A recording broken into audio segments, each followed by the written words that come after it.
Boa noite, pessoal. É muito bom ter todas e todos aqui conosco nessa noite, nessa rodada de conversa sobre o Outubro Rosa, que começa agora, é uma iniciativa do Coletivo de Saúde do SEMAP. Sabemos que o câncer de mama é o segundo tipo mais comum no Brasil, atrás apenas do câncer de pele, e o responsável pelo maior índice de mortes de mulheres no país. De acordo com os dados do Instituto Nacional do Câncer, o INCA, foram estimados mais de 60 mil casos novos de câncer de mama em 2021, com um risco estimado de 61,61 casos a cada 100 mil mulheres. Ao mesmo tempo, há uma chance de 95% de cura, caso seja detectado precocemente. Por isso, hoje queremos abrir este espaço de acolhimento e conversa, esclarecer dúvidas e orientar sobre diversas facetas deste caminho que vai da prevenção ao eventual tratamento. Convidamos para estar conosco a médica do trabalho, clínica geral, Cristiane Poloni, que atuou por 16 anos no SUS, como médica de família e comunidade, a psicóloga Vera Moura, mestre em psicologia social, e a advogada Ellen Veiga. Teremos uma rodada de apresentações dos painelistas, seguida de 3 participações de audiência. Na sequência, convidaremos a Olga para dar um depoimento sobre a sua experiência pessoal, que é uma trabalhadora da nossa casa, do SEMAP, após que abriremos mais 3 participações. É possível enviar perguntas pelo chat, e quem tiver interesse em falar, pode levantar a mão para que a gente possa abrir o microfone. Convido já a doutora Cristine a palavra. Eu desejo um excelente evento a todas nós. Boa noite a todas e todos, se tiver algum homem nos escutando. Então, acho que a Luciana já deu uma introduzida no assunto, na importância do assunto, né? A gente sabe que o câncer de mama é um problema mundial, não é só do Brasil, né? A gente tem, em 2020, a gente teve em torno de 2.300.000 casos novos no mundo. O câncer de mama ocupa o primeiro lugar em termos de mortalidade entre os diversos cânceres, né? É a primeira causa de mortalidade como câncer na mulher. Então, por isso esse espaço é tão importante para trazer informações, para que as pessoas possam ter, saber como prevenir ou como se cuidar, né? E, já que as mulheres geralmente cuidam de tanta gente, né? Bom, hoje acho que a gente poderia começar falando um pouquinho sobre os fatores de risco, né? O câncer não tem um único fator de risco, né? Ele tem vários, e eles vão se somando, e ele acaba aparecendo. Então, tem fatores de riscos, assim, que são comportamentais, como a questão de sedentarismo, né? Não fazer exercício físico. As mulheres deveriam, sempre, como regra, fazer no mínimo 30 minutos por dia, durante pelo menos 5 dias na semana. Isso é o mínimo para poder prevenir não só o câncer de mama, mas também muitas outras coisas, como o infarto, AVC, etc. e tal. A questão da obesidade depois da menopausa é uma coisa que também aumenta o risco do câncer de mama. O consumo de bebida alcoólica. Questões da vida reprodutiva, né? Então, as mulheres que menstruam antes dos 12 anos de idade, a primeira menstruação bem antes dos 12 anos de idade, elas têm um risco um pouco aumentado, um pouco maior, né, do que as outras. O fato de não ter filhos também é uma coisa que contribui. A primeira gravidez depois dos 30 anos também pode aumentar o risco. Parar de menstruar depois dos 55 anos de idade é outro fator de risco. Então, são várias coisas que vão se somando, né? O uso de anticoncepcionais hormonais, o fato de ter feito terapia de reposição hormonal na menopausa também aumenta um pouco o risco. E tem questões hereditárias, ou seja, quem tem um parente em primeiro grau que teve câncer de mama, mãe, irmãs, pai ou irmão, porque homens também têm câncer de mama, é muito mais raro, mas eles têm. Essas mulheres têm um risco bastante aumentado de também adoecer em função da doença. Então, se somam várias coisas, né, que acabam desencadeando a doença. Bom, acho que é bem importante a gente falar rapidamente também dos sinais, né, e sintomas. Então, é bem importante que a gente esteja atento, a gente vive falando do autoexame, né, por quê? Quando a gente conhece bem a nossa mama, quando a gente toca ela todo mês, a gente tem uma noção de como ela é. Então, no momento que aparece alguma coisa um pouquinho diferente, a gente já bota a pulguinha atrás da orelha e vai procurar o médico, né? Então, os sinais mais importantes que a gente precisa prestar atenção é caroço, e aí, ao contrário do que todo mundo pensa, assim, as mulheres geralmente correm para o médico quando tem dor na mama. O câncer dificilmente dá dor. Então, aquele nódulo que está ali, que a gente toca, não é doloroso, é difícil de mexer, ele quase não sai do lugar, ele está grudado, e habitualmente não dói. Então, isso é um sinal de que a gente precisa procurar um médico. Pele vermelha, como se estivesse inflamado, ou com um aspecto de casca de laranja, fica como se... Sabe aqueles furinhos da casca de laranja? Isso é uma outra característica de um tipo de câncer que a gente chama de câncer inflamatório. Ele não é tão frequente, mas pode indicar também problema. Alterações no bico do seio, retração do bico, um bico que, de repente, do nada, fica invertido, ou quando começa, no final do autoexame, a gente sempre dá uma apertadinha do bico do seio para ver se sai alguma coisinha, né?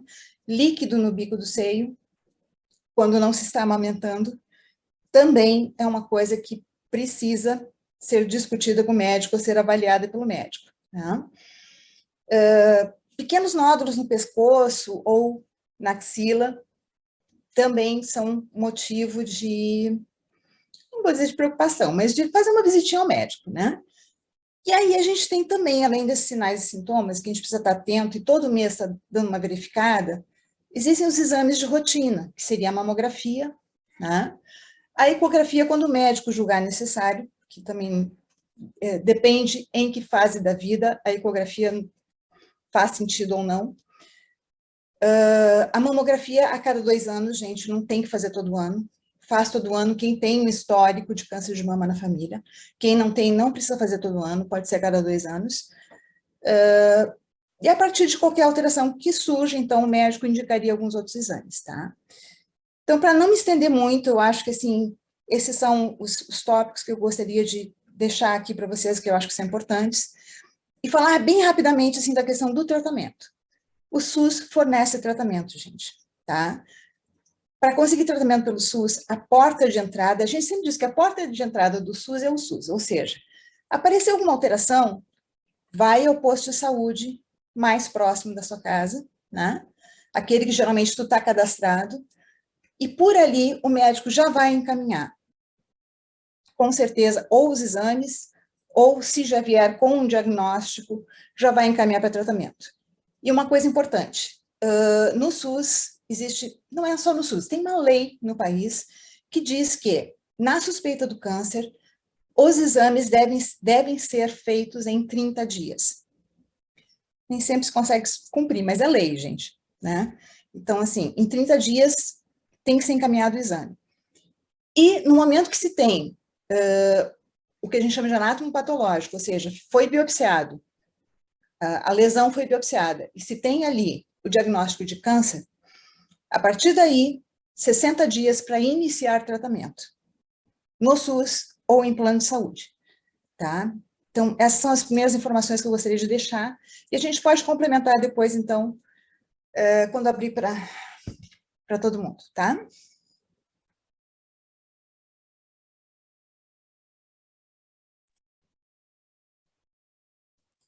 Obrigada. Eu passo a palavra agora para a doutora Vera.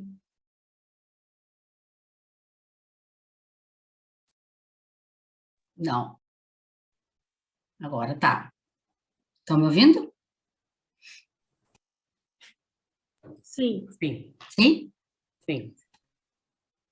Então, boa tarde ou boa noite, né? Esse início de verão. Acho que foi a primeira tarde quente depois de meses, né? Sim. Enfim, agora com essa enxurrada da Cristine aqui, agora cheguei a levar um susto, né? Gente, assim, né? O câncer é uma doença que até a palavra assusta, né? Em função de toda a história dela, a gente tem uma série de crenças, enfim, que levam a muitas fantasias, a muitas, enfim, ideias, né, de que ela é muito mais assustadora do que hoje ela pode estar, né, em função dos tratamentos, enfim, que já se tem, né. Mas, de qualquer maneira, quem recebe o diagnóstico, a pessoa tem uma experiência única, né, enfim, quando isso acontece, né? Então, eu fiquei imaginando, assim, o que eu poderia falar para vocês que poderia ajudar essa experiência, que é a experiência anterior, que é a gente se cuidar, né? E cuidar das mulheres que a gente tem no entorno da gente, porque sempre tem aquela mulher que cuida de todo mundo, mas ela não se cuida, né? Então, como que a gente pode ajudar esta mulher também a se cuidar, levar ela, lembrar ela de fazer os exames também? E como que a gente pode fazer com que esses cuidados, né? Porque às vezes não é só fazer exame, né? Esses cuidados que a Cris falou, né? De como é que a gente está cuidando do próprio corpo, né? Enfim. Então, mas a partir do momento do diagnóstico, né, que é essa experiência única e muito dolorosa, né, às vezes a gente quer ajudar, né? E como é que a gente ajuda alguém depois que ela recebe o diagnóstico, né? Eu tenho uma experiência, uma historinha para contar, e eu sempre gosto de contar alguma historinha. Eu fui fazer uma mamografia alguns anos atrás e saio toda faceira para me vestir e me disseram que eu não podia me vestir, que era para esperar mais um pouquinho. Eu não gostei, né, daquelas cenas, como assim, né? Volto para fazer outra cena, porque quem é que gosta, né, da cena da mamografia, né? Ninguém, nenhuma mulher. Aliás, o cara que inventou a mamografia não gostava de mulher, eu acho, né? Enfim, e voltei para fazer mais uma sessão de apertar e volto para me vestir e me disseram que não, era para voltar para fazer mais uma. Aí eu comecei a ficar tensa, né? Como assim, né? E aí eu sentei na sala de espera e tinha mais duas mulheres na sala de espera. E eu comecei a ficar mal e eu já me imaginei com câncer. Já me imaginei doente. Já me imaginei infernizando toda a minha família, né? E eu não conseguia mais nem respirar direito, né? E aí uma das mulheres disse assim, não te preocupa, Deus sabe o que faz. Imagina, eu, uma ateia, ouvindo isso, né? E a outra diz, não te preocupa também, que hoje em dia eles já botam uma prótese, né? Aí eu mandei ela ficar quieta, cala a boca, né? Desesperada já nessas alturas. E nesse meio tempo, então, eu consegui ligar para a minha médica, a minha médica ligou para a clínica, para o lugar esse de radiologia, e ela me chamaram lá para dentro, então veio uma médica mais experiente, me levou lá para dentro para fazer uma ecografia, então não era nada. Era uma jovem médica que estava preocupada ali com uma manchinha, enfim, e estava meio atrapalhada com a cena. Só que isso me derrubou por uma semana, né? me derrubou por uma semana. Eu fiquei muito mal, porque eu cheguei lá às 8 da manhã, saí às 11h30 né, da clínica, né? Então, desde essa experiência, né, eu fiquei pensando como que é receber o diagnóstico, né? Sendo que eu nem sequer recebi o diagnóstico, mas eu já me imaginei na cena e nunca querendo estar nesse lugar, né? Mas, enfim, então, assim, se a gente tem um familiar, uma familiar, né, que chega a estar, né, numa situação como essa, o que que a gente quer? A gente quer ajudar, né? A gente quer fazer alguma coisa por esta pessoa. E, às vezes, a gente se atrapalha muito, né? E o que mais a gente tem que fazer é o conforto de estar perto e de estar presente. E o que a gente não pode fazer? Aliás, o que a gente tem que fazer é pensar bem o que a gente vai falar. Né? Então, o que essas duas mulheres fizeram, para mim, foi terrível. Né? E o que a gente tem que fazer é pensar bem o que a gente tem que falar.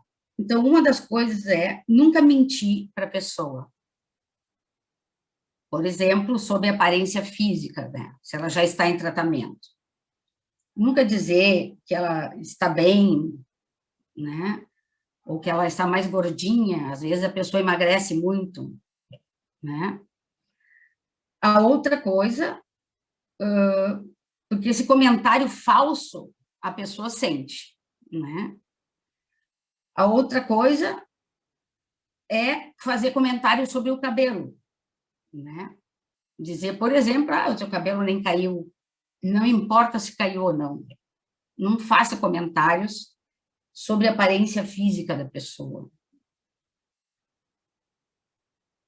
Não toque na imagem da pessoa, da imagem do corpo da pessoa, de como ela está.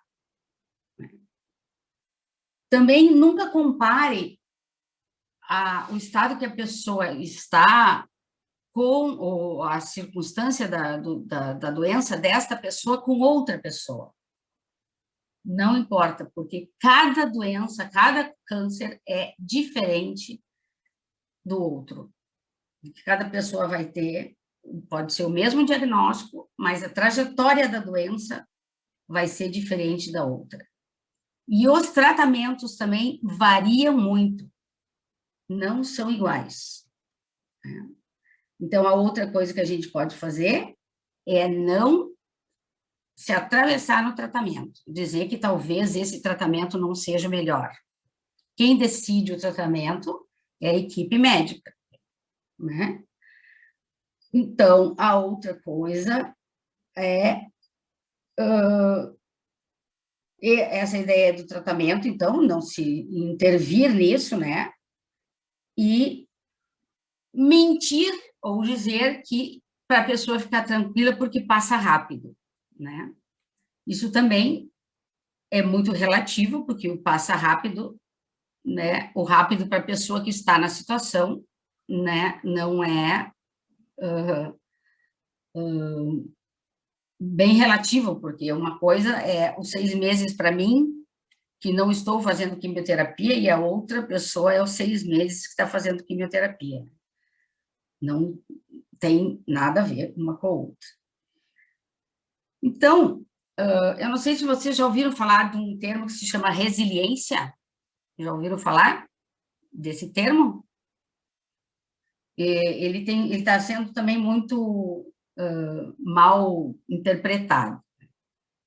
Então, a resiliência é um termo que está sendo muito utilizado por aí, e tem uma ideia de que a resiliência é uma característica que já nasce com a pessoa. Na verdade, não é assim, né? Ele é uma luta que a pessoa vai construir dentro dela cada vez que ela sofre um trauma ou quando ela se depara com a morte, por exemplo. Então, ela vai ter que construir estratégias para se apegar à vida de novo, né?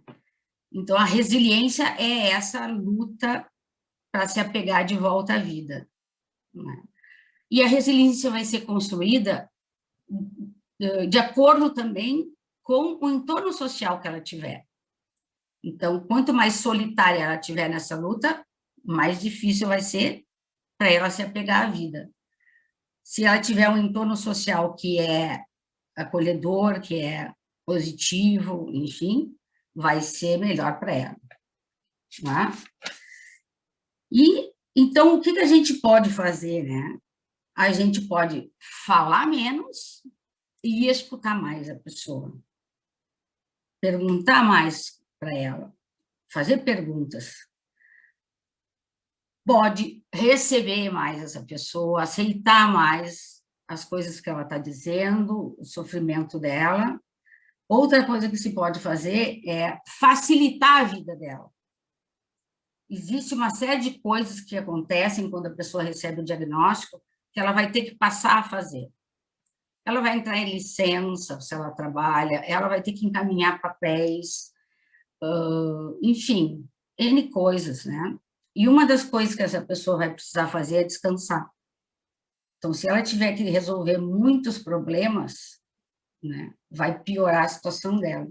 E se ela tiver pessoas que possam resolver ou a encaminhar coisas para ela, vai ajudar muito, né? Doutora Vera, Então, mais um minuto para finalizar, por favor. tá bom, já estou terminando, né? Então, as outras situações, né, de circunstâncias como essa, né, de comemorar os progressos da pessoa e valorizar a singularidade dela nesse processo, é o que vai ajudar a pessoa a enfrentar essa situação difícil aí, né, que é receber esse diagnóstico e passar esse tempo que hoje em dia, né, ele já é mais possível da gente retornar à vida, né, depois do diagnóstico. Então, mais ou menos isso que eu tinha pensado, né, de falar, enfim, sobre o Outubro Rosa, né? Tá bom? Muito obrigada pela sua fala. E gostaria agora de passar para a doutora Ellie, por gentileza.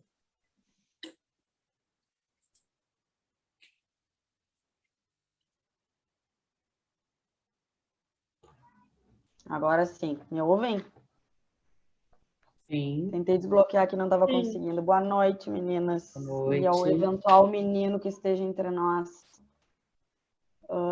Então, considerando o tema que está posto aqui, né, em discussão, e considerando que é muito importante essa abordagem, né, para nós enquanto mulheres, tanto na esfera protetiva e preventiva, quanto em relação ao tratamento. Assim como também é importante que tenhamos conhecimento sobre os nossos direitos, né, que envolvem essa situação toda relacionada ao câncer. Eu venho hoje fazer algumas considerações breves.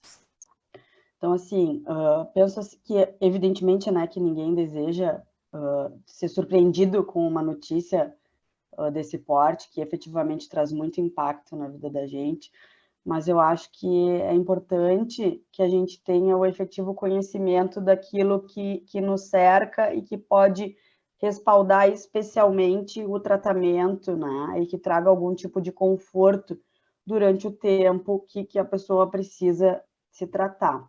Então, eu pontuei, assim, alguns itens de direitos que estão relacionados à prevenção e ao tratamento do câncer e que podem ser reivindicados pelas mulheres, né, caso não sejam assistidas da maneira como deveriam ser. Então, assim, esse ano, inclusive, uma coisa que me chamou bastante atenção, em março foi sancionada uma lei 14.335, que trata especificamente sobre atenção integral à mulher na prevenção de câncer de colo do útero, de mama e colo retal. Já existia uma previsão legal antes, né? Mas essa lei veio reforçar padrões e regras que norteiam esses tratamentos. Então, como a doutora Cristine falou no início, existem prazos, né, para que sejam encaminhados os procedimentos, o início do tratamento, e essas são questões que muitas vezes a gente não sabe e fica esperando pelo tratamento, especialmente na rede pública, né, porque sabemos a demanda que tem, e são coisas que, eventualmente, se o prejuízo decorrente da demora e da espera for maior, se pode buscar uma proteção judicial, que seja, inclusive, né? Então, eu acho que vale a pena a gente estar atento em relação a questões relacionadas a isso. Essa lei, ela garante a implementação de ações de saúde relativas à prevenção, à detecção, ao tratamento e o controle desses tipos de cânceres que eu falei, colo uterino, de mama e colo retal. E isso se estende por todo o território nacional e deve ser observado na rede pública. Mas, da mesma forma e no mesmo sentido, os planos de saúde, para aqueles que usufruem, né, também precisam arcar com a sua responsabilidade quando forem demandados. Então, assim, não pode haver distinção de tratamento, não pode haver limitação de prazo de internação num leito de UTI, por exemplo, porque isso são ações totalmente discriminatórias, né? Então, precisa estar atento para que se busque o cumprimento dessas regras. Outros direitos que são assegurados às mulheres, especialmente as que estão no mercado de trabalho, que eu acho que são relevantes citar aqui, é o de realização de saque do FGTS, das contas existentes na totalidade, sejam as de trabalhos anteriores ou as ativas, é autorizado pela lei que institui o FGTS, inclusive. O saque do PIS/PASEP é um outro direito que é assegurado. No mesmo sentido, pode-se citar o benefício previdenciário de auxílio-doença para aquelas que estão incapacitadas, né, de exercer atividade laboral. E se essa incapacidade se prolongar e se tornar definitiva, também pode-se buscar o recebimento do benefício previdenciário de aposentadoria por invalidez.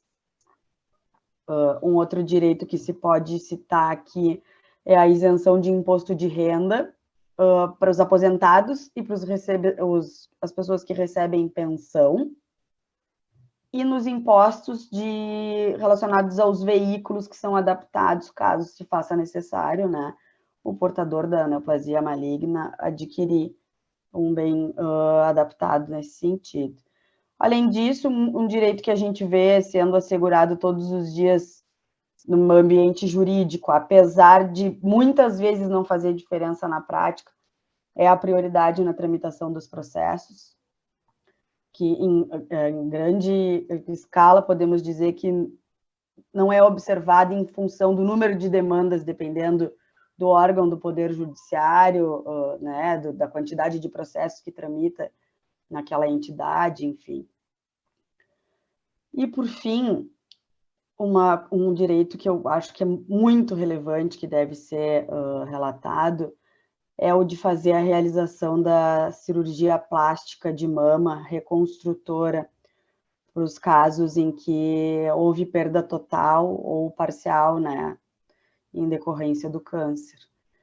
Então, é o alerta que eu faço, assim, para as mulheres buscarem informação, no nosso âmbito, por exemplo, buscarem informação junto ao sindicato sobre as políticas públicas, sobre os direitos, falando essencialmente do ponto de vista jurídico, para cobrar, né, exigir a observância, caso assim não esteja sendo realizado. Acho que por hora é isso.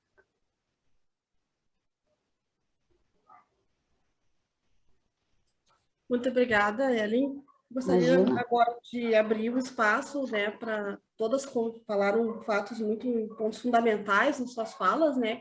E eu gostaria de abrir o espaço para algum questionamento no chat, alguma coisa. Temos 1 minuto e 30 para cada questionamento, ou para quem quiser falar alguma coisa.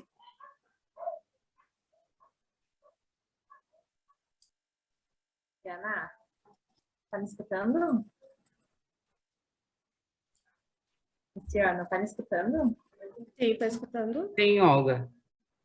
Tem algumas pessoas me mandando WhatsApp, me dizendo que não estão conseguindo entrar. Você está me mandando print de tela. que não estão conseguindo acessar, e eu percebi que não entrou ninguém para as mesmas 10. Será que não estão com algum problema? André, tu consegue ver o Renata aí, por gentileza? É que de praxe tem que ocorrer as inscrições, o pessoal tem Boa que ter tarde. tudo baixado, Sim, né? pessoal. Não é assim, ó. As inscrições, elas são até a hora do evento. Quem não fez a Isso. inscrição após o evento não consegue entrar agora. Entendi. Tinha que ter se inscrito previamente para o evento. Tá, Então, ele até tem uma margem, se eu não me engano, é 15 minutos. Nós estamos já com quase meia hora de que o evento começou, então, infelizmente, não consegue entrar no meio para o final, entendeu? Tá, eu vou comunicar. É que tem várias pessoas dizendo, não estou conseguindo entrar, não estou conseguindo entrar. Entendi. Obrigada, André. Alguém teria alguma pergunta para fazer, alguma coisa nesse sentido? Oi, eu tenho, eu tenho direcionado aí para a Ellen, ela trouxe aí a parte jurídica, dinâmica. Eu fiquei assim em dúvida, eu não sei se ela consegue explicar esse procedimento de uma conhecida que teve que passar por essa etapa e chegou lá, teve que, fazer a masterização aqui da mama, teria que colocar prótese.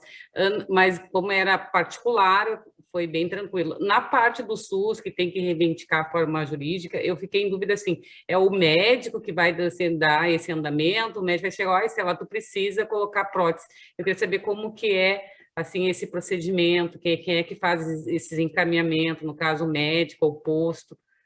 Se é tão simples, assim, o médico vai dizer, é necessário tu fazer a prótese, né? Ou se é encaminhado diretamente ou se fica um pouco burocrático para chegar nesse âmbito aí de ter que entrar na justiça, né, para requerer esse direito conforme a lei. Eu acho que a doutora Cristina até pode nos auxiliar melhor na resposta dessa pergunta, porque tem a vivência prática, mas assim... A prótese não é necessária, né? É uma questão estética, que eu saiba, né, Cris? O que eu falei foi sobre a reconstrução da mama. Isso, né? não consegui me expressar, reconstrução, isso. Mas, com certeza, decorre do encaminhamento médico, do tratamento médico que deveria ter iniciado perante a rede pública. Doutora Cristina, quer me complementar? Tem um tempo, Ellen? Eles têm um tempo, assim, para... Eu acho que o médico deve avaliar. Eu efetivamente não tenho conhecimento do prazo, né? Imagino que se aplique, por exemplo, uma reivindicação nesse sentido, um prazo prescricional previsto no Código de Processo, no Código Civil, desculpa, por exemplo. Mas eu imagino que isso seja decorrente do tratamento e vai ser imediato se o médico assim entender ou não. Claro que se houver uma discussão, né, e um outro médico avaliar e tiver um contraponto em relação àquele, talvez isso seja efetivamente uma questão para debate. Mas, na minha ótica, tudo decorre do tratamento. Então, se for solicitada essa reconstrução, o próprio médico vai fazer o andamento. Exatamente. Stella, eu não sei como é que está agora, tá? Mas, assim, quando eu trabalhava no SUS, já o médico que ia fazer a cirurgia, o cirurgião já solicitava o que a gente chama de expansor, que tu não pode colocar a prótese para reconstrução logo depois da cirurgia. Tu coloca um expansor para garantir o espaço, para que não forme cicatriz lá dentro que dificulte depois a colocação da prótese. Isso já era solicitado na hora da cirurgia, né? Então, o paciente não precisava solicitar. É lei. Vai tirar a mama por câncer, já está à disposição o expansor, né? E a prótese já vai ser reservada. Claro, só se houver alguma complicação maior, alguma hemorragia, alguma coisa que contraindique a colocação do expansor naquele momento, que não vai ser colocado, mas isso já está previsto na cirurgia, né? E não só no SUS, eu acho que isso vale também para plano de saúde, porque não é uma questão estética, é considerado uma questão de saúde, né? Sim, então, mas não há mas não no sentido... solicitar. Não no sentido estético, como uma plastia para empinar. Ele é estético porque retoma a organização do corpo, né? Não como Não uma só do corpo, plástica... mas... não só do corpo, mas mesmo a Autoestima, né? questão emocional, Sim, psicológica, emocional. enfim, né? Isso. Mas tem mulheres que acabam optando por não fazer, em função da agressividade de outra cirurgia, enfim. Ela pode optar por Sim. não fazer, mas assim, ela não precisa solicitar que seja feito. Isso. Decorre de uma recomendação que envolve o tratamento, né? Faz parte de toda a sequência do... Exatamente. Certo, então, era essa dúvida que eu tinha ficado. Então, obrigada. Temos mais algum questionamento? Alguma fala? Temos uma eu já ia pergunta no dizer, chat. Para a doutora Vera. A expressão tratamento paliativo é assustadora. A família toda sofre quando um familiar é diagnosticado. Fala um pouco sobre a importância do tratamento psicológico também para os familiares, por favor. O paliativo é quando já é um câncer terminal, que não me engano, né, Cris? É quando não tem mais tratamento, não é tem só mais. tratar a dor, enfim. Isso. Então, eu acho que a gente não chegou a abordar esse aspecto, né? Que eu cheguei a falar é alguém que está fazendo o tratamento, que ainda tem condições, enfim, né? Mas o tratamento, eu não chamo mais tratamento psicológico, tá? Eu chamo acompanhamento psicológico, que a concepção de que o sofrimento psíquico não é doença, tá? É uma característica, é uma situação, digamos assim, democrática, absolutamente democrática. O sofrimento, ele faz parte de todo mundo, né? E tem alguns momentos da vida que ele passa do ponto, né? E que, às vezes, alguém pode precisar de alguém que tenha algum outro olhar e que possa nos acompanhar nesse sofrimento, né? E esse outro alguém a gente chama de psicólogo. Pode ser também o psiquiatra, né? Mas nem sempre o psiquiatra tem uma formação como tem o psicólogo. Então, isso faz parte do desejo da pessoa querer esse acompanhamento, né? E ela pode, sim, procurar como ela quiser, né? Pode, às vezes, a própria equipe que está acompanhando a pessoa doente pode encaminhar, né? A pessoa ou o familiar, né? Ou os familiares, né? Para algum acompanhamento, né? Não sei se respondi. Muito obrigada, então, pelas respostas. Gostaria de passar agora para nosso depoimento com a Desculpa, Lu, eu acho que a doutora Cristina quer fazer Tem alguma consideração? adendo. Eu queria complementar rapidinho. Eu não vi a mãozinha aqui. Eu queria complementar rapidinho, assim, aqui em Porto Alegre tem um instituto chamado Camaleão, né, que presta apoio a portadores de câncer e familiares. Então, acho que isso é bem importante. Eles têm esse suporte psicológico, não só para quem está em tratamento, né, mas também para os familiares. Eles trabalham também com os familiares. É Instituto Camaleão, vocês acham na internet, é bem fácil de achar. E eles têm um trabalho muito bonito em relação a essa questão de ajudar as pessoas que estão em tratamento ou mesmo que estão com câncer já sem condições de tratamento. Eles acompanham. É um trabalho bastante bonito. Tem uma pergunta aqui no chat também, da Rafaela. Tem um dia certo, doutora Chini, para fazer o autoexame? Assim, né? Período, tem. dependendo do período nosso. Exatamente. O ideal é 10 dias depois da menstruação, ou 10 dias antes. Tem que ser fora da TPM, tá, pessoal? Não pode ter TPM e não pode estar, assim, não pode estar durante a menstruação, porque aí tem toda uma alteração na mama durante esse período menstrual e pré-menstrual, que pode fazer com que apareçam carocinhos e tal, que vão desaparecer depois. Então, a gente vai se apavorar à toa, né? Então, o ideal é isso, é 10 dias antes ou 10 dias depois da menstruação. E eu sempre aconselho, assim, se possível, fazer no dia do aniversário.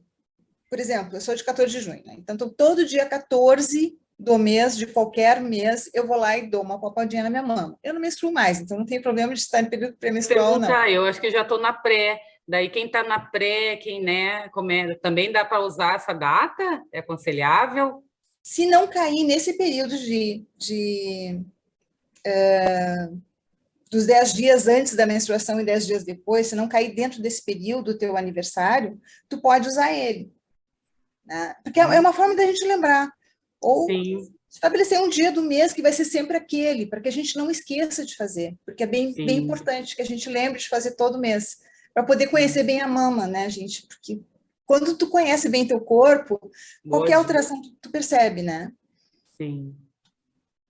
Tem outra também, doutora Cristina. Quem usa prótese, como fazer a prevenção do câncer de mama? No caso, quem usa prótese mamária, Pode fazer o autoexame, silicone. pode fazer mamografia, tudo normal, tá, gente? Porque assim, a prótese ela é colocada por baixo da mama, então a gente consegue palpar, a gente não palpa a prótese em si, a gente consegue palpar a glândula, né? Então faz autoexame normal, pode fazer mamografia também, é só geralmente avisar, né, que tem a prótese, então eles vão cuidar na pressão, né?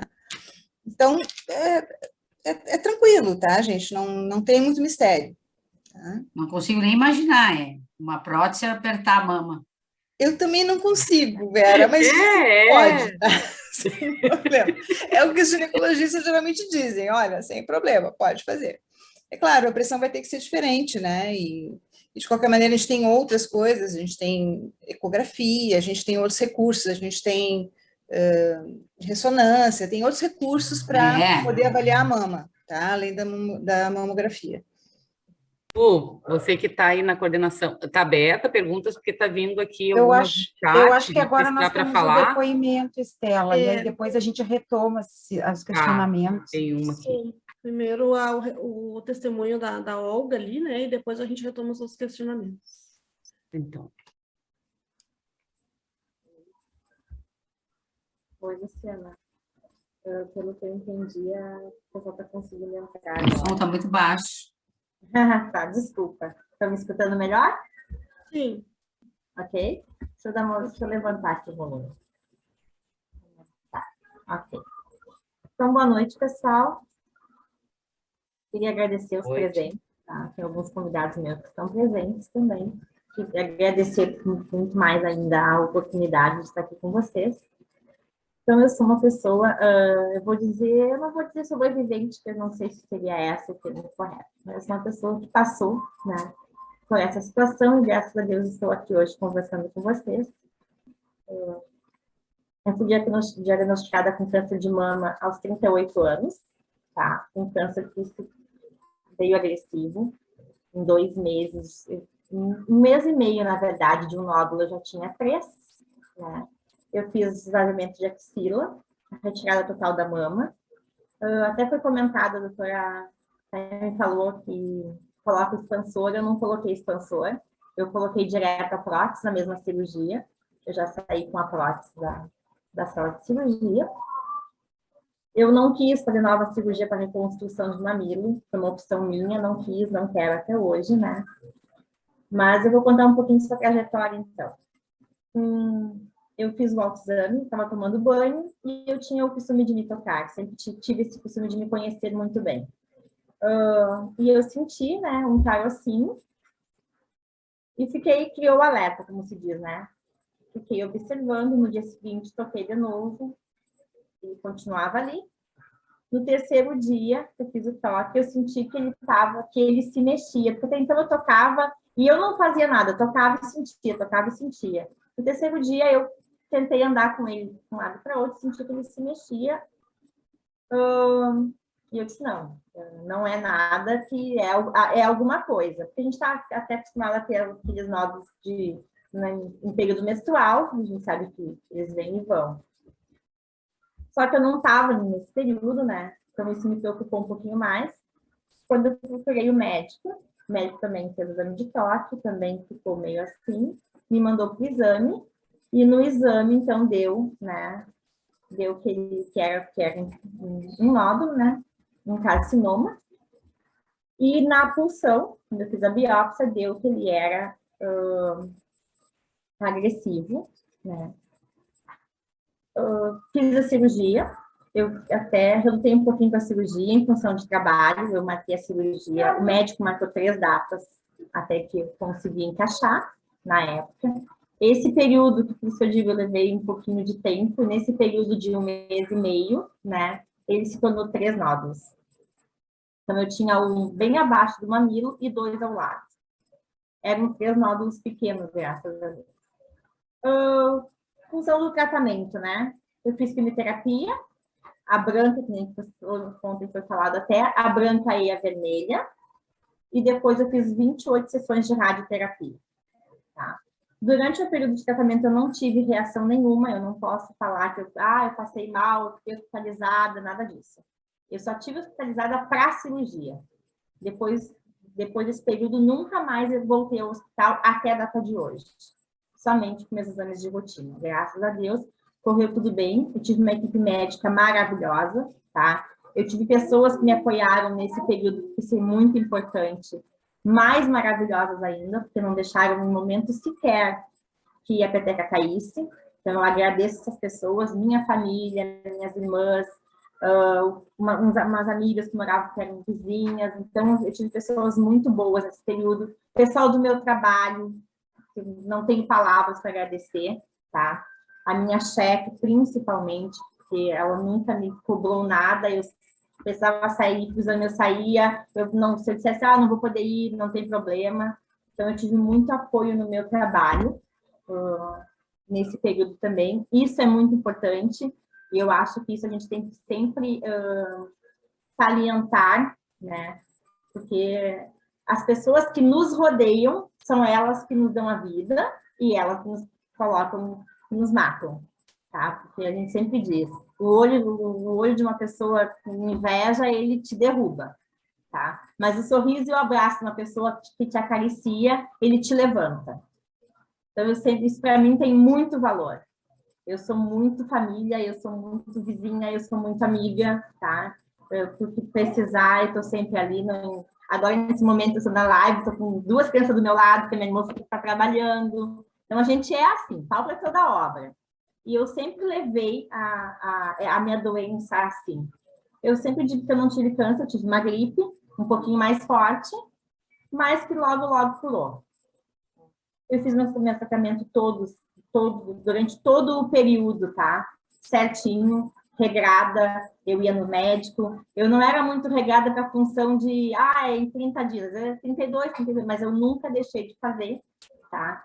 Eu fiz exames demais até, qualquer desconfiança eu ia no outro médico pedir o exame, eu não esperava o tempo dos 3 meses, não, eu fazia meus exames. Eu tinha um plano de saúde e eu tinha que usar, né? A gente precisava, tem que usar. Então, como eu disse, assim, as pessoas da minha volta foram muito importantes. Eu perdi cabelo, né? Nesse período eu perdi o cabelo, eu tive náuseas, eu tive vômitos, eu tive insônia. Então, todo esse processo que as pessoas falam, realmente a gente passa, tá? Não são períodos fáceis, são períodos bem difíceis, mas, como eu digo, Deus não dá uma cruz que a gente não possa carregar. Então, o fardo que eu tinha para carregar, com certeza eu suportava. Senão, ele não teria me dado. Eu agradeço, sou grata, tá? Grata a Deus acima de tudo, grata à minha equipe médica. Eu tive uma equipe médica ótima, todo mundo me tratou sempre muito bem. E é isso, não sei se alguém tem alguma pergunta para fazer.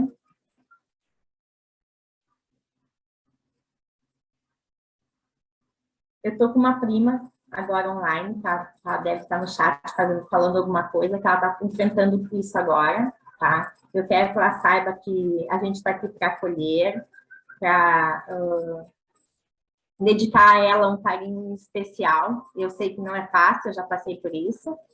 Né? A gente tem família, a gente tem filhos, a gente tem trabalho. Então, não é fácil para a gente, não é fácil para a família que está junto. Estou com a filha dela também, acho que também está online, pelo que eu vi na lista do chat. Então, é um momento muito difícil, é um momento muito delicado, mas a gente consegue. Com muita fé, a gente consegue.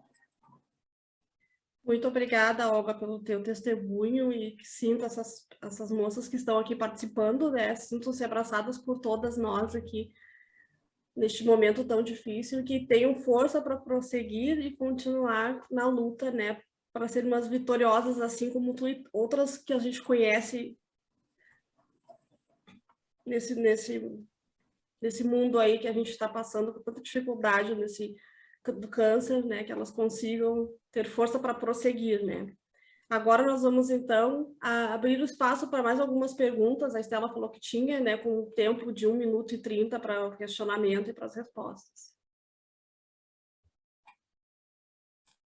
Opa, a Carmen, então, agradeceu, né, ela falou obrigada pelo carinho, pelo acolhimento aqui da live, trazendo ali na fala ali da doutora Cristine, que a gente estava ali falando, referente ali aos exames, a fazer o autoexame. Daí veio uma pergunta aqui da Sabrina, ela quer saber assim, aquele grande impasse, doutora Cristina, é referente ao tamanho das mamas, ou quando a mama é muito pequena, ou quando a mama é muito grande, daí ela questiona, mamas grandes dificulta a identificação da irregularidade, alguma coisa assim, ou não?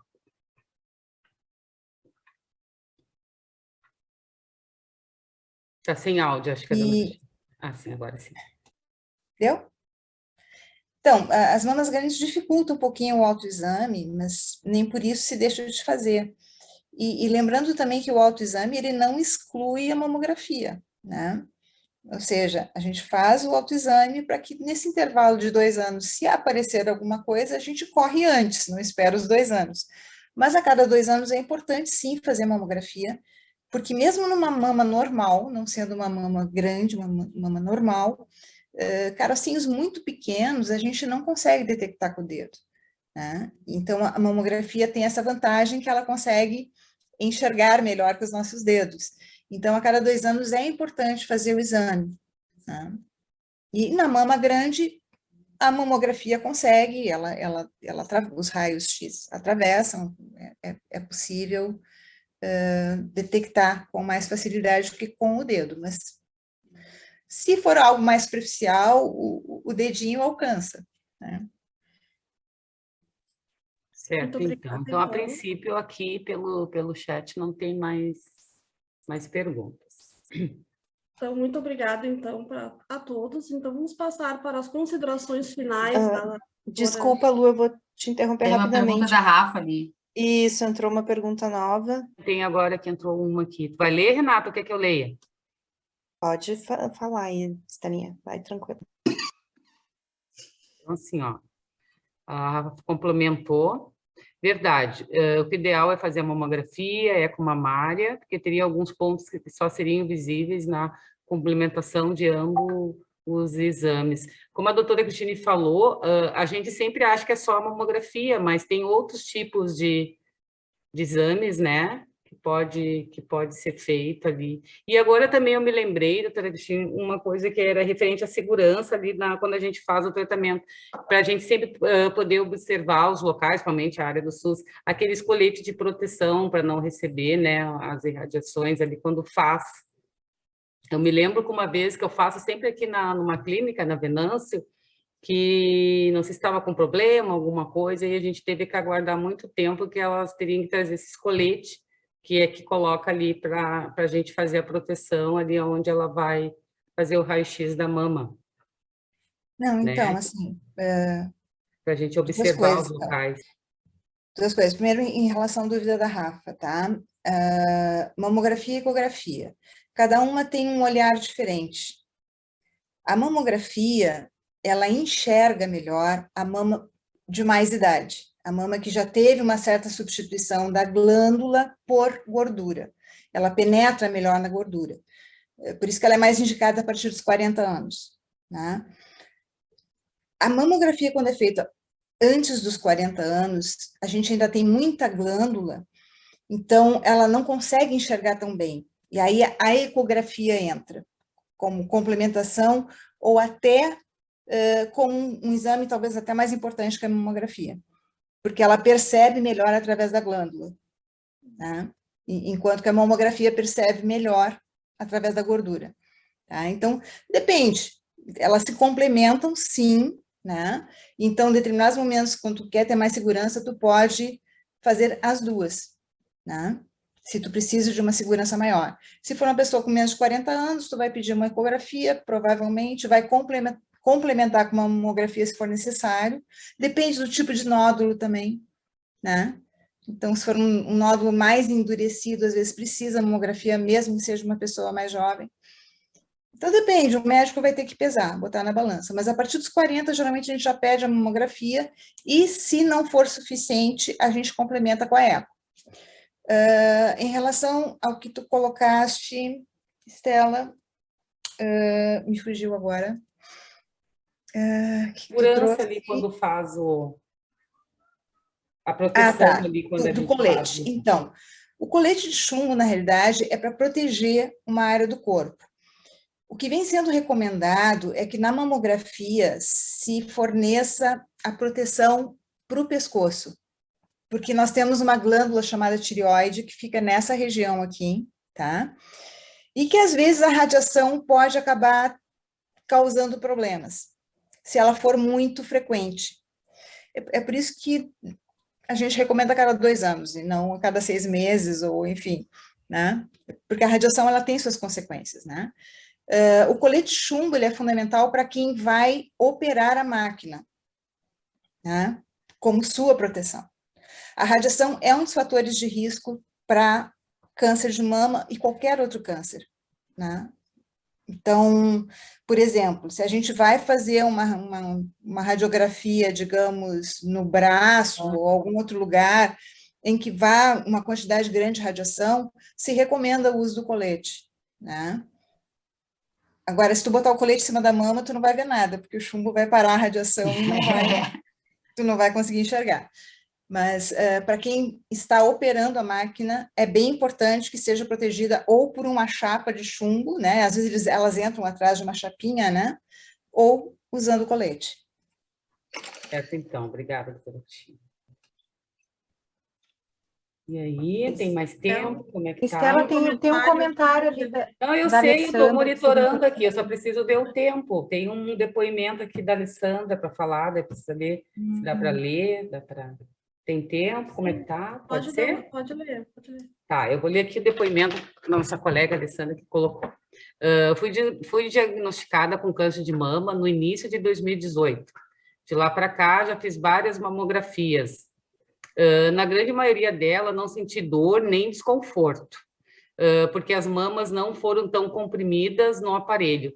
Acho importante que as mulheres não temam esse exame, pela importância que tem e porque hoje em dia, creio que não seja mesmo tão doloroso como já foi um tempo atrás. Eu também, quando eu fiz a primeira vez, achei bem desconfortável. E as máquinas estão melhores. Isso aí. As máquinas estão melhores. Eu posso fazer um comentário rápido? Esse ano eu fiz a minha primeira mamografia, né? Nunca havia feito. E muito importante esse depoimento da Alessandra, porque eu fui com muito medo, mas muito, muito medo mesmo. E não foi nem 1/3 do que eu imaginava, né? Não posso dizer que foi sequer desagradável, né? Nada fora do desconfortável do que qualquer exame que vão te tocar, vão mexer em ti, né? Então, muitas vezes eu acho que talvez as mulheres adiem, né? O fazer o exame com esse receio. Então, bem importante que as pessoas que já fizeram possam dizer isso para as mulheres não deixarem de fazer em função disso, né? Importantíssima a mensagem da Alessandra. Eu tive essa mesma percepção. Fiz ano passado a primeira, com 38 anos, e a minha mãe era a primeira pessoa que dizia que achava um horror, um absurdo, e eu não senti Mas eu nada, acho que graças a Deus, as né? máquinas estão diferentes, porque eu não sei a Cris, mas a gente tem a experiência já mais antiga e eu já notei a diferença de máquinas. Bem desconfortável as primeiras. Já As mudei, máquinas já eram bem mudei. difíceis, né? Agora já está bem mais tranquilo. Eu repeti agora há pouco tempo e a máquina é bem diferente das primeiras que eu fazia lá no comecinho. Não, vai, eu chorava. Tem uma dúvida no chat. Tem uma pergunta ali, Uhum. tá? A Carmen. Quando eu fiz a biópsia, o doutor disse que a minha mama era muito densa, porque eu tinha emagrecido uns 23 quilos em função da dieta. Daí seria direcionada aí para a doutora Cristine. O que seria, então, uma mama densa, doutora Cristine? Então, Densa. a nossa mama, ela é formada por o que a gente chama de tecido de sustentação, que é basicamente gordura, e glândula, tá? Então, quando a gente é novinha, bom, quando a gente é criança, a glândula é um botãozinho, né? À medida que a gente vai crescendo, entrando na adolescência, essa glândula vai aumentando. Quando a gente chega ali pelos 40 anos, começa um processo de substituição dessa glândula por gordura, tá? O que a gente chama de uma mama densa? A mama densa é aquela que ainda tem muita glândula e pouca gordura. Isso é uma mama densa, tá? Então, isso vai acontecendo com a idade, assim, e vai ficando menos densa com a idade. Tá? Eu, por exemplo, eu já estou com 60 e poucos anos e os médicos continuam dizendo que eu tenho uma mama densa. A minha ainda não foi muito substituída, deveria ter sido mais, ainda não foi. Mas isso varia de mulher para mulher, né? Mas a mama densa é isso, é uma quantidade grande de glândula, tá? Certo, Eu não sei então. se vocês viram que tem uma afirmação ali da Chayane Fiuza, que está assistindo. Ela diz que faz ecografia mamária desde os 22 anos, todos os anos junto com o preventivo. Eu confesso que a minha primeira mamografia fui mãe com uns 18 para 19. Vocês acreditam? Eu fiz uma primeira mamografia com 20 anos. Não sei, eu fui fazer lá um retorno e o doutor olhar, tem que fazer uma mamografia. Eu me lembro, acho que, não sei se foi no Beneficência Português. Isso aí lá em 90 e lá vai pedrada, gurias. Mas eu fiz a minha primeira mamografia com, não tinha o quê? 20 anos, muito nova. Eu até falei para minha mãe, assim, não sei, eu disse, acho que ele, não sei se ele suspeitou alguma coisa, mas daí eu peguei e fiz e levei, daí o doutor olhou lá, disse, tá tudo bem, não sei, segue, mas eu fiz assim, eu tô com 47 hoje, mas eu fiz a minha primeira com meus 20 anos, assim, 20 para 21, se eu não me engano, muito, muito cedo, assim, não sei. Às vezes... Cargas d'água, o doutor resolveu mandar, colocar ali, eu peguei e fiz, acatei e fiz, né? Fiz todos os exames lá. Às vezes quando a gente encontra um nódulo que é muito suspeito a palpação, a gente acaba pedindo mamografia mesmo em mulheres mais jovens. Porque um nódulo bastante, se o nódulo for muito, qual é o termo? Muito sólido, muito, né? Ele acaba aparecendo na mamografia, né? Se ele for muito compacto, assim, né? Ele acaba aparecendo na mamografia. Então, se é um nódulo que a gente percebe, assim, que tá com uma carinha muito feia, a gente pede mamografia, mesmo antes dos 40, tá? Pode ser que ele tenha se assustado com alguma coisa na tua mama e tenha pedido, não sei, né? Porque, assim, a gente... geralmente, os cânceres de mama que têm uma origem genética, tá, hereditária, eles costumam aparecer mais cedo. Por isso que, quando tem um histórico de câncer de mama na família, principalmente, a gente se preocupa com aqueles que aparecem antes dos 50, né? Porque esse câncer com base genética, ele não vem do envelhecimento e de hábitos errados de vida, etc. e tal. Ele vem porque tem uma base genética, então ele pode aparecer muito cedo mesmo, aos 30 e poucos anos. Acho que foi o caso da Olga, né? 38. Sim, não, com 38. 38, A minha avó, o meu era... né, a minha avó teve com 31. Então, Histórico familiar. Uhum. exatamente. É um histórico familiar pesado. E, assim, e aí é importante, quando tem histórico familiar, a gente tem que estar atento, né? E é uma coisa que tu vai ter que passar para tua filha também, né? De ela estar atenta também. Porque não que ela necessariamente tenha levado o teu gene junto, mas como esse é um exame muito caro para ser feito, não tem à disposição no SUS, geralmente os planos de saúde também não dão, então a gente fica de olho, né? A gente cuida, é o que dá para fazer. Entrando, aproveitando a dona doutora Cristine, que é mais solicitada aí, nesse gancho, também tem a da Chayane, que eu acho que foi que a Elia apontou, ela colocou assim, ó, eu não tenho nódulo algum, e o doutor pede todas as pacientes as ecografias junto com o preventivo, eu acho que quando ela vai fazer a consulta, o doutor sempre pede, mas ela disse que não tem nódulo, mas o doutor, eu acho que é isso. Ah, tá, achei que fosse mamografia, é ecografia. Ecografia, isso. Junto com o preventivo. Não deve ser no SUS, né? Deve ser plano de saúde, provavelmente. Não sei se ela quer colocar aqui. É plano de saúde. SUS ou pelo plano de saúde. Eu respondendo porque, por ela, porque ela é minha amiga, eu sei. Eu diria que é excesso de zelo, assim, se ela tem um histórico na família, até pode ser, né? Se ela tem uma história na família, pode ser. Aí, realmente, o cuidado tem que ser redobrado. Mas se não existe uma história na família, assim, de um câncer de mama, mãe, irmã, que tenha aparecido cedo e tal, eu não vejo muito sentido, mas, enfim, eu não sei de todo o caso, de todo o contexto, para dizer, olha, tem que fazer, não tem que fazer. O ideal é ver o contexto familiar, é ver o contexto de saúde dela, enfim, né? Certo, doutora Cristine. De rotina, gente, é para país rico, né? Oi? De rotina, por nada, a partir dos 20 anos, é para país rico, né? Nós não somos exatamente um país rico, enfim. A princípio é que não tem mais... Pior que somos, Cris. O problema é onde está o dinheiro, né?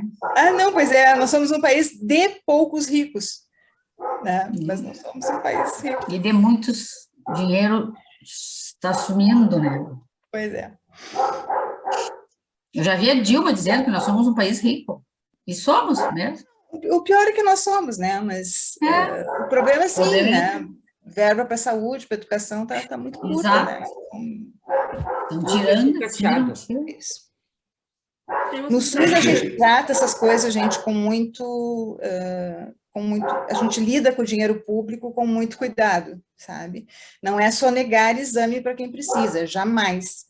Mas é não pedir exames desnecessariamente. Desnecessários, né?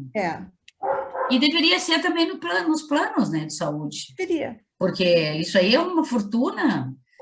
Não teria por que ficar pedindo exames assim à toa. Mas é isso que eu disse, sim, eu não sei se é à toa, eu não sei o contexto, não conheço o contexto para dizer que é à toa ou não, mas... Não, no contexto dela, eu digo no geral, assim, né? Sim. Ficar pedindo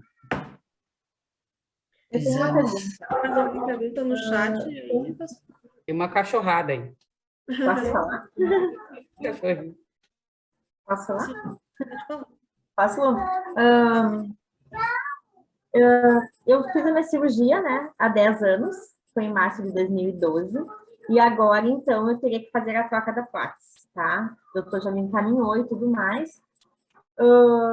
Hoje, meu plano me dá carência de 2 anos, então eu tenho que esperar ainda até o ano que vem, para que eu possa fazer pelo plano, graças a Deus eu tenho um plano. Eu queria saber exatamente isso. Eu posso esperar mais 2 anos para essa troca? No caso, mais um, né? Para essa troca? Ou obrigatoriamente eu teria que ter feito ela este ano? Na realidade, assim, o risco é do envelhecimento da prótese, né? Então, assim, aumenta um pouco o risco de, daqui a pouco, haver um extravasamento, alguma coisa desse tipo assim. Então, não é que tenha que necessariamente recomenda-se que se faça a troca a cada 10 anos, né? Mais ou menos isso, né? Por que teu plano de saúde dá 12 anos e não 10? Não, na verdade não é 12. É que tem a carência. Quando eu fui admitida, que eu admiti o plano, eu fui bem honesta em dizer que eu já tinha uma doença pré-existente. Então, em função disso, o plano disse que eu teria 24 meses. Para poder solicitar algo desta mama, no caso, né? Então, a Unimed Eu me fez acho, Olga, eu te aconselharia a conversar com o teu médico sobre isso, sabe? Te aconselharia. Daqui a pouco até tu consegue pelo SUS, se não for pelo plano de saúde, se ele achar que é uma coisa mais urgente de fazer. Se ele achar que dá para esperar, que é tranquilo, mas te aconselho a conversar com o teu médico. Então,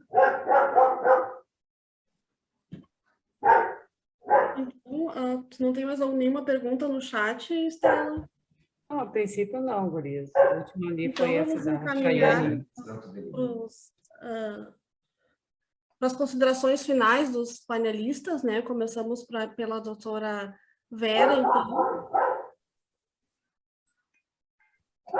Bom, parece que foi bem legal, né? Bem produtivo. A gente achava que estava um pouco receio, que as lives estão se esgotando, mas eu acho que não, eu sou veemente a favor delas, porque elas reúnem as pessoas que não conseguem se deslocar. Então, eu agradeço a audiência, né? Espero que tenha conseguido contribuir um pouco com vocês e com o tema. Muito boa noite. Boa noite, Vera. Estou na caminhada aí para ser futura colega. Falta pouco. Falta Onde pouco. é que você está estudando? Oi? Onde é que você está estudando? Eu estudo na FADEGS pela Rita. Ah, tá. Legal. Agora tem que entrar nos estágios, falta pouco aí. Quase esquizofrênica, mas tá indo. Tem que concluir para não ficar. Obrigada. Não, tem que ir até o fim. Sim, até o fim. Muito obrigada, doutora Vera. Eu gostaria de passar as considerações finais agora para a doutora Cristine. Bom, pessoal, acho que foi bem produtivo, assim, eu espero ter colaborado de alguma forma, e só queria reforçar isso, assim, né, que a gente não descuide da gente, né, a gente cuida de tanta gente, a gente cuida dos filhos, a gente cuida dos amigos, a gente cuida dos pais, e às vezes a gente se deixa um pouco de lado, né, então vamos tentar, assim, prestar atenção no nosso corpo, aos sinais que eles nos dão, e cuidar muito, né, não só do câncer de mama, mas as mulheres têm infartado com mais frequência, né? Tem aumentado os casos de infarto, de AVC em mulheres, a gente está numa sobrecarga muito grande, então é bem importante que a gente tenha esse tempo, possa tirar um tempinho para a gente, para poder palpar nossas mamas, para poder passar um creme na pele, para poder, né, tomar um banho gostoso, ter aquele momento de relaxamento, isso é fundamental. E a caminhadinha de 30 minutos, bem importante também, tá, gente? É isso, então. Boa noite a todos, agradeço. Boa noite, muito obrigada. Passando a palavra agora para a doutora Ellen. Então, meninas, me despeço, reforçando o que a doutora Vera e a doutora Cristine falaram, sempre ponderando e alertando que precisamos ter cuidado na prevenção, no tratamento, em todos os momentos, e ficar alertas, né, para que os nossos direitos sejam efetivamente cumpridos. E se não o forem, buscar da maneira que tiver que ser, que efetivamente sejam. Muito obrigada, Ellen. Então, pessoal, estava muito gostosa a nossa conversa, mas estamos chegando ao fim da nossa roda de conversa.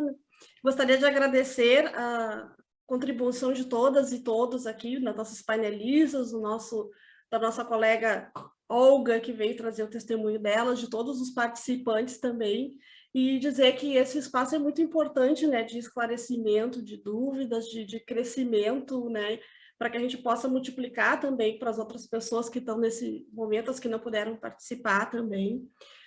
Friso também que se alguém ficou com alguma dúvida, né, a doutora Cristine, a doutora Ellen e a doutora Vera, elas trabalham aqui no CEMAP Qualquer dúvida, vocês podem entrar em contato com o CEMAP e também aqui no chat vão ser colocados os telefones de contato para algum esclarecimento, alguma dúvida que não puderam fazer aqui neste momento, né?